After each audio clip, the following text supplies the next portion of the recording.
ತೊಳಿತೀನಿ ಇಲ್ಲ ಹಾಂ ತೊಳೆದೆ. ಹಂಗೆ ಈ ಕಡೆ ಇಡೋದು. ಹಾಂ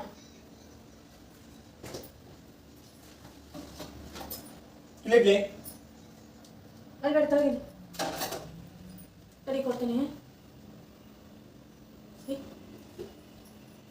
ಎಂತದ್ದು ಕೊಡಲಿ ಹೇಳ್ತೇನೆ ನಿಮಗೆ. ಯಾರೋ ಚಿತ್ರ ಬಿಡಿಸ್ಕೊಟ್ಟಿದ್ದೆ ಅದು.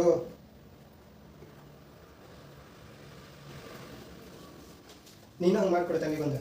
ಏನಾರ ಬಿಡಿಸಲ್ಲ ಹಾಂ ಈಗ ಬಿಡ್ಸಂತ ಬದನೆಕಾಯಿ ಆಮೇಲೆ ಈರುಳ್ಳಿ ಅಲ್ಲಿ ಬ್ಯಾನರ್ ಥರ ಹಾಕಿಡಕ್ಕೆ ಶಾಲೆ ಮಕ್ಕಳಿಗೆ ನೋಡಿದಾಗ ಬಿಡಿಸ್ತೆ. ಇವತ್ತು ಬಿಡಿಸ್ತೆ ಇದು ಮಾಡಿ ಬಿಡಿಸ್ತೆ.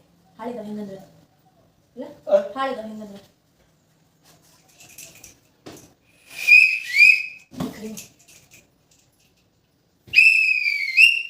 ಚಮಚ ಸಿಕ್ಸಕ್ಕೆ ಒಂದು ಐಡಿಯಾ ಮಾಡಿದೆ. ಚಮಚ ಸಿಕ್ಸಕ್ಕೆ ಹಾ ಸಂದೀಪ.